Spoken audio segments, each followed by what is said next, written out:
संघाकडून विजयादशमी निमित्त अमरावतीमध्ये कार्यक्रम आयोजित केलेला आहे। या कार्यक्रमामध्ये सरन्यायाधीश भूषण गवई यांच्या मातोश्री कमलताई गवई मुख्य अतिथी म्हणून राहणार आहे। यावर बोलण्यासाठी आपल्यासोबत कमलताई भूषण गवई यांचे लहान बंधू आणि कमलताई गवई यांचे लहान पुत्र आहे राजेंद्र गवई। सर काय सांगाल? आमंत्रण दिलेले आहे, परंतु काल एक पत्र व्हायरल होते कमलताई नावाने त्यांच्या नावाने की त्या कार्यक्रमाला जाणार नाही, पण तो निमंत्रण स्वीकारलेलं आहे का खरंच? आईसाहेबांनी निमंत्रण स्वीकारलेलं आहे। व्यक्तिगत संबंध आणि आयडियोलॉजी हे वेगवेगळे असतात। मी याच्यापूर्वीच आपल्याला सांगितले आहे की गवई परिवाराचे व्यक्तिगत संबंध हे सगळ्यांचे चांगले राहिलेले आहेत। त्यांची इंदिरा गांधींची तर फारच जवळीक होती, पण अटल बिहारी वाजपेयींची सुद्धा फारच जवळीक होती। आणि गंगाधरजी फडणवीस साहेब ते महाराष्ट्राचे मोठे नेते होते, ते विधान परिषदेचे सदस्य होते आणि गवई साहेब पण विधान परिषदेचे सदस्य होते। ते नागपूरचे होते, गवई साहेब दीक्षामुळे नागपूरचे जुळले होते, त्यामुळे त्यांचे संबंध दोघांचे तर भावाभावासारखे होते। परंतु आयडियोलॉजीमध्ये कधीही गवई साहेबांनी कॉम्प्रोमाइज केलेली नाही।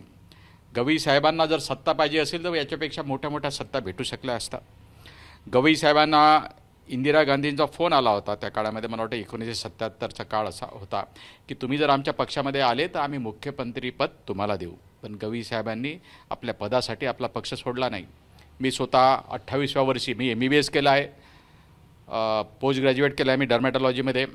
मी 28व्या वर्षी मेडिकलच्या पोरांना शिकवत होतो। मी राजीनामा देऊन या आयडियोलॉजीसाठी आलो आणि 2009 आणि 2014मध्ये स्वतः सोनिया गांधींनी सांगितलं की तुम्ही जर पंजा निशाणीवरती लढत असाल तर तुम्हाला आम्ही हमखास निवडून आणू।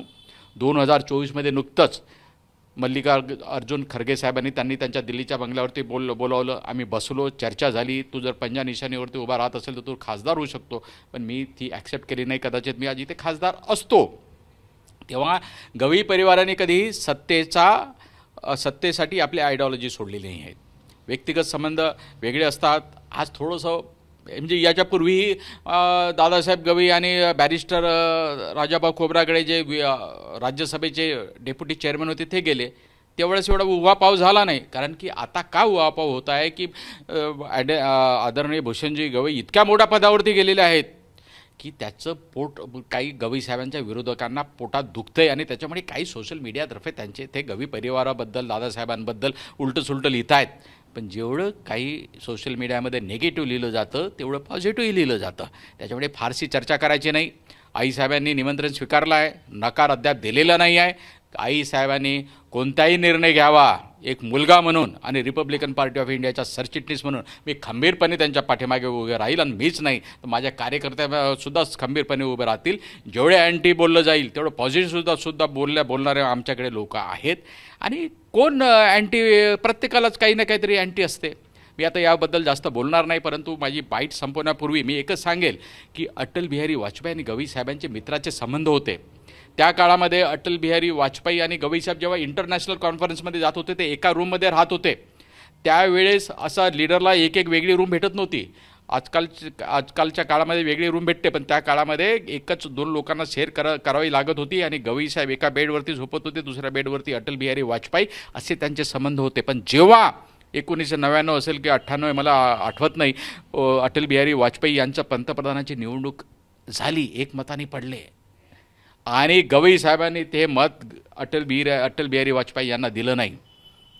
गवई साहेबांना कदाचित वाटलं असेल की अटल बिहारीला वाईट वाटलं असेल, पण जेव्हा अटल बिहारी वाजपेयी काही दिवसानंतर दीक्षाभूमीमध्ये आले, कारण की 1-1.5 वर्षानंतर ते पंतप्रधान झालेच शेवटी, कारण की सरकार पडलं, तेव्हा ते म्हणाले, ते अरे तुरे एकमेकांना म्हणायचे, अरे गवई तूने मुझे वोट नहीं दिया, मेरा पंतप्रधान गया तब, लेकिन मुझे इसका दुख नहीं, तू आइडियोलॉजी पे अटल रहा, इसका मुझे आनंद है।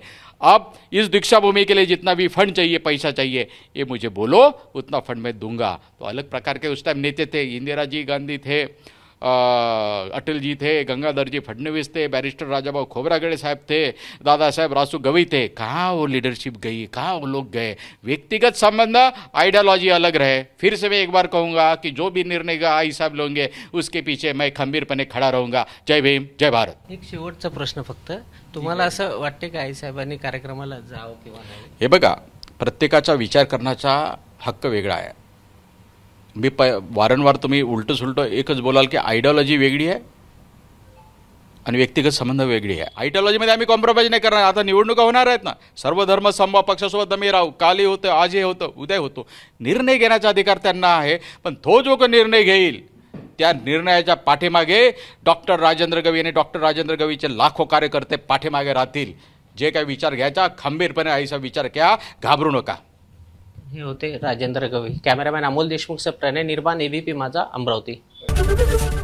एबीपी माझा, उघडा डोळे बघा नीट.